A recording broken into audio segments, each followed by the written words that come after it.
قشطة اهي مع اللبن. انا دلوقتي دوبت طبعا الكريم شانتيه مع النشا كويس قوي، وبعد كده حطيت كوبايتين لبن كبار، اللي هي الكوبايات اللي هي الشوب بتاعه الميه، حطيتهم لبن وحطيتها على الكريم شانتيه والنشا، وحطيت معلقه قشطه. هنقلب بقى ومطيه النار طبعا عشان خاطر بيتقل، وهنحط السكر، ويا ريت لو تحطي سكر بودر احسن.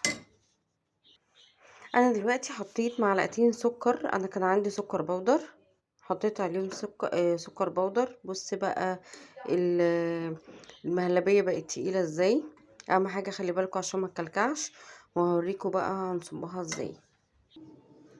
زي ما انتوا شايفين كده انا دلوقتي حطيت المهلبيه، وهنحط الجزء التاني من الكنافه، وهنعملها زي الجزء الاولاني اللي هو السكر البودر